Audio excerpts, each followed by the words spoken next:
Hey guys, what is going on? This is Wrestlelamia, back with another episode. It's the first night of the 2020 WWE Draft, and the WWE looks to have a loaded show.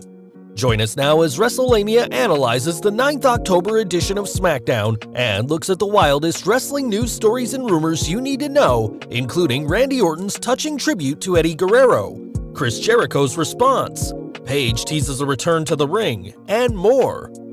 As always, we won't waste your time recapping the matches, but we will look at the good, the bad, and the downright ugly from last night's show. The good. The New Day split. No, Xavier Woods, Kofi Kingston, and Big E haven't parted ways for good, but they will be working on separate rosters after Woods and Kingston, who captured the Smackdown Tag Team Championship on night 1 of the draft, were drafted to Raw, and Big E drafted to SmackDown. This isn't bad news, as it gives Big E a chance to continue his singles career, while Woods and Kingston focus on tag team competition. The New Day have repeatedly said that they have no problem competing on different brands while also maintaining their friendship and the New Day brand. After 6 years together, this gives the New Day a chance to freshen up their act while providing Raw with a much-needed marquee tag team. If Big E takes off as a single star, this will allow the WWE to feature the New Day brand on 2 shows, capitalizing on their popularity. If the experiment fails, the WWE can always reunite the faction on 1 show. Seth on Smackdown. As Wrestlelamia discussed in our recap and analysis of night 1 of the draft, Seth Rollins hasn't been on SmackDown in years, and was in fact the first pick in 2016, going to Raw when the WWE restarted the brand split and staying there since. Seth has thrived over the last year as the Monday Night Messiah, rejuvenating his career with his heel turn. The move to the blue brand is a nice change of scenery, as it gives Rollins a chance to face new opponents. As discussed in our draft video analysis, the big question is what happens when Seth crosses paths with his former Shield brother Roman Reigns. With both men working as heels, will they join forces or find themselves fighting over the Universal Championship? The WWE doesn't need to rush into this, however, and there's a variety of opponents Rollins can battle in the meantime, depending on SmackDown's roster after night 2 of the draft. Roman raises the stakes. Roman Reigns upped the ante for his Universal Championship defense against Jey Uso at Hell in a Cell, adding an I Quit stipulation to the already brutal bout. This was a good addition to the match, not only because Hell in a Cell has lost some of its magic, which is easy to do when you're running 3 such matches in one night, but also to show Reigns' determination to teach his upstart cousin a lesson. Reigns' new Tribal Chief role is pure gangster, and he played it to perfection again last night, telling Jey he wanted to make things good for him, but Uso wanted to do things his own way. The WWE has done a surprisingly good job in building Roman vs. Jey as something more than a squash match, crafting an intriguing storyline and helping to elevate Jey in the process. The bad. The return of Lars Sullivan. After months of eager anticipation, the WWE finally got what they've wanted since WrestleMania 36, the return of Brock Lesnar. Oh wait, that's Lars Sullivan, Vince McMahon's Wish.com version of the Beast incarnate. Sullivan's first run in the WWE didn't amount to much, but given all the controversy surrounding him outside of the ring, his lengthy absence is the best thing that could have happened to him, as the WWE Universe will hopefully focus on his in-ring work, which remains in question, and see how he's booked.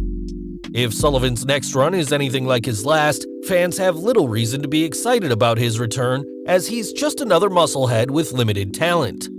However, if he's improved, fans may actually care about whether he's drafted to the Phantom Zone or the main roster. Otis still stuck on SmackDown.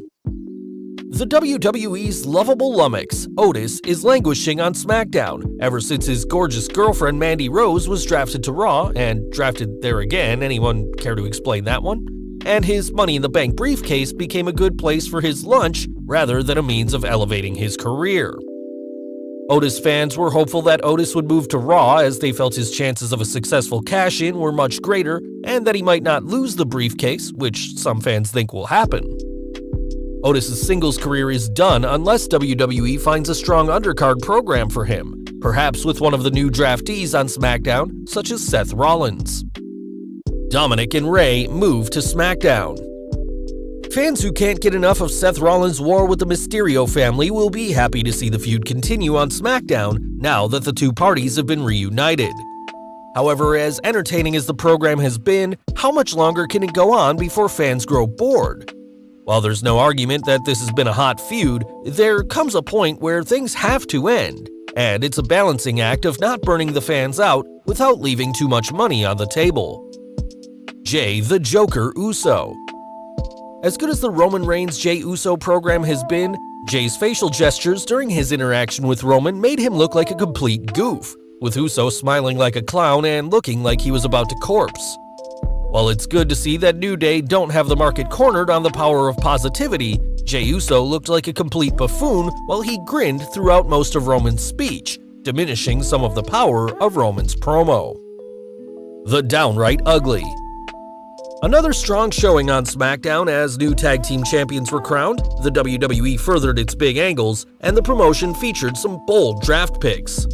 While SmackDown has been firing on all cylinders as of late, the show also built interest in Hell in a Cell as well as this Monday's Raw.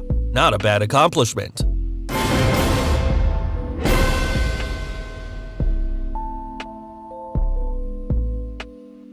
News: Why WWE split up the New Day. Moving the New Day to two separate brands has the WWE Universe buzzing, but it appears this move has been planned for some time. As discussed in previous news videos, the WWE has mulled over plans for splitting the faction into two brands as opposed to breaking it up.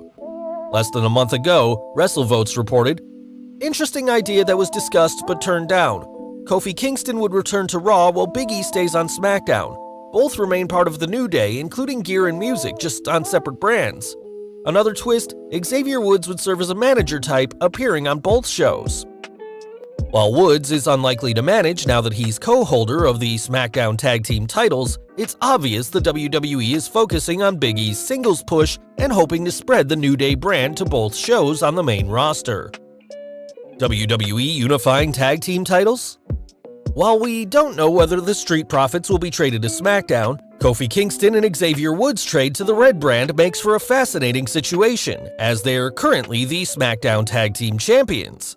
If the Profits, currently the Raw Tag Team Champions, stay on Raw, does that mean the WWE will unify the tag belts? Some fans and pundits believe that is the case, with the argument being made that the WWE doesn't have a strong tag team division. As Wrestlelamia has pointed out several times, it's not that WWE doesn't have a strong tag division, it's that they're constantly splitting up teams. Do you think the tag team titles should be unified? Let us know in the comments below. Randy Orton's heartfelt tribute to Eddie Guerrero. Sometimes it's hard to believe that it's been nearly 15 years since the world lost Eddie Guerrero. In fact, Latino Heat would have been 53 years old on 9th October, but his legacy lives on, both with fans and fellow wrestlers. Recently, Randy Orton talked about how much Eddie influenced him early on in his career, sharing the following moving message on Instagram. "I knew Eddie for a couple of years. I was so young and I knew that I shouldn't approach him, but had the unimaginable job of wrestling in the main event on TV, so I had to. There has always been attitudes, egos, or whatever backstage, that'll never change. But when I met Eddie, I forgot everything that I was supposed to know about the wrestling business. Here was this top talent that cared enough to give me the time of day. When I thought that a simple word would bother him, or he would tell me to F off, I quickly realized that I was dead wrong and that he'd gaff. He saw a young newcomer to the biz who was excited to work with him, and he took the time to make me feel comfortable. I take that with me these days, the understanding that the new guys aren't anything more than exactly how I used to be. He made me feel welcome. He made me feel important. I will forever miss him, and I can say without a doubt that he was one of the greatest to ever lace up a pair of boots. R.I.P. #Eddie Guerrero." AEW star and former WWE superstar Chris Jericho replied to Orton's tribute, remarking, "Dealing with today's young guys won't be as difficult as you were back then, dude." While there's no question Orton had some problems backstage in the past, he seems to have changed and has slowly evolved into a mentor for younger talent. What are your favorite memories of Eddie Guerrero? Let us know in the comments below. Paige ready to return? Is former WWE superstar Paige ready for a return to the ring? Paige, who suffered what looked to be a career-ending injury, recently posted the following message on Instagram. Recycled pic, but spent the last 2 years of my in-ring career with this neck brace. 6 screws and 2 fusions later, my neck feels wonderful. Can you let me in yet, coach? There have been rumors about Paige's return for several months, but the WWE may feel different, especially with Paige's objections to the WWE appropriating its talent's cameo in Twitch accounts. If Paige is 100% ready to compete, she would be a valuable asset to WWE or any other wrestling promotion willing to hire her. Would you like to see Paige return to the ring? Let us know in the comments below. Triple H liking Lars's photo on Twitter. Last but not least, it's good to see Triple H supporting the career of recently returned WWE superstar Lars Sullivan. A fan tweeted out a picture of Sullivan from one of his gay adult films, commenting, "My favorite Lars Sullivan match is..." The cerebral assassin liked the post, which has Wrestlelamia wondering whether this reflects Triple H's well-known sense of humor and/or another instance of him breaking out his golden shovel to bury someone. Either way, the post was funny. Well guys, there you have it, the good, the bad, and the ugly from the 9th September Smackdown episode, as well as the wildest news stories and rumors you need to know. What did you think of this week's show? Be sure to leave your comments, and don't forget to subscribe to our channel, follow us on Instagram and Twitter, and I'll see you next time for some more wrestling content.